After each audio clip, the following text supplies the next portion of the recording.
The riddle of the Sphinx. The chart immediately below shows the Sphinx as it stands today. The Sphinx in Giza. Giza equals Yiza equals as E equals as E equals Oz, faces east, towards the rising sun, and in times past, the rising of the constellation Leo. Leo equals L equals oil, signifying the religious importance of black gold, that drives the commercial engine of the 3D realm. The Sphinx of Giza is a symbol of the Sunday. However, in ancient Greece, their Sphinx, which was based on the Sphinx of Giza, was portrayed as a woman, with breasts, eagle's wings, and a serpent tail. The breasts refer to the flood of the moon goddess, and coincides with the mythology of the Milky Way. The eagle's wings symbolize the wings of the phoenix bird which rises from the ashes. The serpent's tail suggests the winding Nile River, the sacrifice and regeneration provided annually by the flooding of the Nile, July 4th. The term sacrifice and regeneration suggesting death and resurrection. The Sphinx is androgynous, a male and female symbol of death and resurrection, a symbol of the sun and of the moon. Once again, the symbol of the sun and moon is contained in the name of Solomon. The sun and moon refer to the Savior Sun, and the Mother Moon. This further extends to the notion of the virgin birth of the Savior Sun, where countless messiahs throughout our illusory history were said to have been virgin-born, indicating the lack of corruption and defilement and suggesting the supreme nature of this mythological entity. One of the riddles relating to the Sphinx of Giza is that there were two sisters. One sister gave birth to her sister, who in return gave birth to her sister. The answer was, the day is one sister, who gave birth to the night, who is the other sister. This is simply a reference to the sun and moon, the light of the day and the light of the night, which again, is just referring to Solomon and the Temple of Light. The lion on the move. About the year 1450 BC, the pharaoh Thutmose III was in power. This is said to be the period of illusory time that the exodus from Egypt occurred under the leadership of Moses.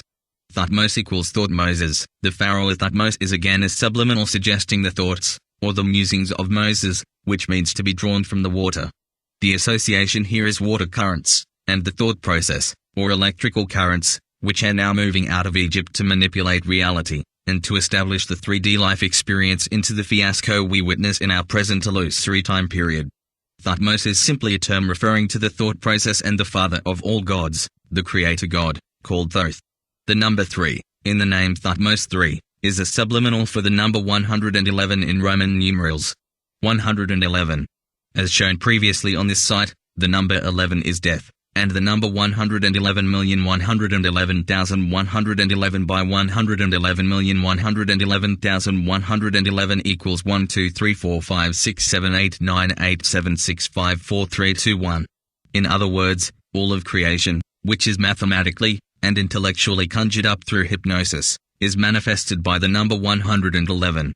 Counting this number 111,111,111 multiplied by 111,111,111 equals 9 sets of 11, or 9/11, the day relating to the World Trade Center attack and the first day of creation according to the religions of the children of Abraham.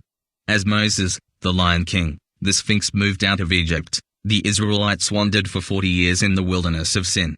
The religious manipulation and hypnotic suggestion here is, don't get lost in sin. As the Israelites wandered, two pillars followed them. A pillar of smoke by day, and a pillar of fire by night. These two pillars are of course, the legs of the Lion King, the Sphinx of Giza, who is now on the move. Mount Sinai, Mount Horeb, the sun and moon, in the wilderness of sin. Moses and the Israelites camped near Mount Sinai, also called Mount Horeb. The name Sinai is derived from the Sumerian moon goddess called Sin, and therefore is a name referring to the moon and to the flood. The sand of the wilderness of sin is also referring to the sand of the sea, or the flood of the mother moon goddess. This will be significant, from a symbolic perspective as the information on this page is considered. The name Horeb means glowing heat, and meant to refer to the sun. It's upon this mountain that Moses received the 10 Commandments on 2 stone tablets.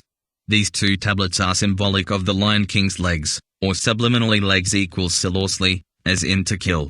The 10 Commandments are designed to instill guilt, fear, confusion, and to kill any grasp of reality that might be apparent to the illusory human being. The number 10 referring to the intensity of this 3D life experience, where the whole purpose is to live, simply to die.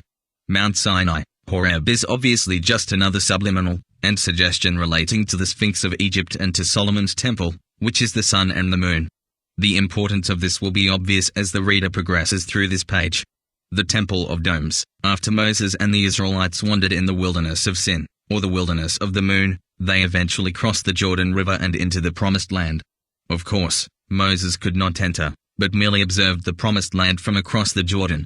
Eventually, the Israelites set about building Solomon's temple, on a hill called Mount Moriah.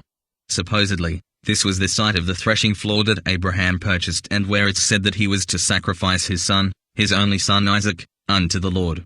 Today, Mount Moriah is the site of the Temple Mount, or the noble sanctuary, where Solomon's temple is to have been situated.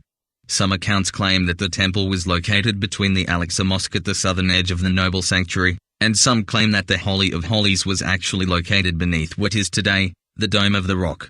Still others claim that the temple was located exactly opposite the Golden Gate, which would be a few yards north of the Dome of the Rock. Wherever the temple is supposed to have been located is irrelevant when it becomes obvious that Solomon's temple keeps morphing from one form to another, and has been doing so since the conjuring began in Babylon and ancient Sumeria.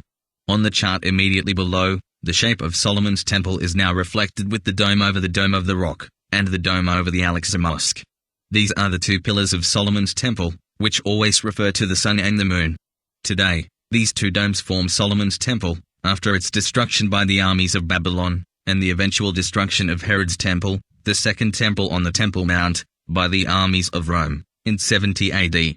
This time around Solomon's temple took on the form of the Dome of the Rock with its gold dome, symbolic of the sun, and the day. The Dome of the Rock is an Islamic shrine, and covers the foundation stone that it is said, that Muhammad ascended up to the seventh heaven on his magic horse called Al-Buraq. This foundation stone is shown on p.19 of this site, and is the shape of the 11 western United States. Not only the shape of the 11 western states, but the detail matches the topography of the 11 western states almost perfectly, except for a yet-to-occur future event which will then coincide with the detailed topography of the foundation stone. The gold dome of the Dome of the Rock is the G-pillar of Solomon's temple, symbolic of the pillar of Gicon, or Jiquin, or Joaquin, San Joaquin Valley, in Spanish. This dome coincides with the state of California, the Golden State, and the other 10 western states, that together form one sacrifice pillar of the long-awaited Temple of Solomon, that has been suggested, subliminally, also called prophecy, to be established in the day of judgment of the Lord. Of course, those waiting for the Temple of the Lord, the Temple of Solomon, to be built as in the days of old, are in a deep hypnotic trance state. Because of this hypnosis, they're unable to grasp the reality of how Solomon's temple is the moon goddess, and the sun god, and how together, they are symbolized in the great Sphinx of Giza in Egypt. The second pillar of Solomon's temple is the Al-Aqsa Mosque. The name Al-Aqsa means the furthest mosque in accordance to Mecca. As previously noted on this site, Al-Aqsa simply is a play on words, and means Alaska. This is the furthest that any mosque could symbolically be from Mecca. For Mecca is 39 degrees east and the vertical border of Alaska is 141 degrees west. 39 degrees plus 141 degrees totals 180 degrees, or halfway around the world. It is not possible, symbolically, to be farther away from Mecca. Therefore, the Al-Aqsa Mosque on the noble sanctuary, Temple Mount site, is actually symbolic of the state of Alaska, the 50th state to join the Union. The number 50 symbolizing sacrifice, 5, with intensity, 0, 0 equals eros or erotic sexual love, regeneration. The Al-Aqsa Mosque is the second pillar, the B pillar of Boaz, to be established in Solomon's temple in which the judgment day of the Lord will unfold. The dome on the Al-Aqsa Mosque is black, symbolic of the night, and the moon, and of death. Together, the Dome of the Rock and the Al-Aqsa Mosque form Solomon's temple. Interestingly, these two structures have experienced earthquakes throughout their illusory history, and two of the most active earthquake regions in the world are those of the 11 western states and the state of Alaska. Alaska and the 11 western United States symbolically represent the location that the final judgment of God will be delivered to the world. These geographic locations are on the Pacific Ocean, that symbolically identifies with Jerusalem, the Sea of Peace, CP.16 of this site, and adjacent to Mexico equals Megiddo, where the Battle of Armageddon is predetermined to rage as the Judgment Day unfolds. The drug wars, with 30,000 dead since 2006, and the increasing violence and blood is just the beginning of what's to come. Most symbolic of all, Sarah Palin is not going away. Sarah equals Horus equals Rose equals Rose, and Palin equals Pelian or P the 16th letter symbolic of Lincoln, and Lian equals Lion. Sarah Palin is a type of the Sphinx, the moon goddess. The Temple of Doom, Indiana Jones. The Indiana Jones movies have implanted the necessary subliminals to further perpetuate the myth of the Judgment Day of God. The Temple of Doom is simply legitimizing within our subconscious mind that Solomon's Temple is the Temple of Domes. This Temple of Domes is in turn the 11 western states and the state of Alaska, which are subliminally suggested to be doomed, thereby establishing our illusory 3D reality to include such a fabricated notion, and as a result, the trance state will experience the emotional horror associated with this suggestion. Of course, to become emotionally detached to such a concept, and to refocus on reality and our original state of being, gives us the freedom and power to escape the emotional horror intended to manipulate our 3D illusory experience. The chart immediately below shows the two domes of Solomon's Temple. The domes equates to the word domesday, or doomsday, as well as symbolizing the horizon and the rising sun. This then relates to the state of Arizona, which is an anagram for Orions, or Orion, which is the fish god Orion, the royal lion, the Lion King.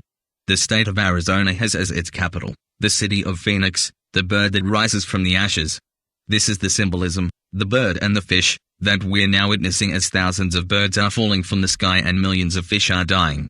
Of course, this has always gone on to some degree or another, but what's different this time is that the media, the internet, and social networks are spreading the subliminal on behalf of the Luciferian mindset to assist in establishing the illusory reality that the phoenix bird is being destroyed and about to be reborn.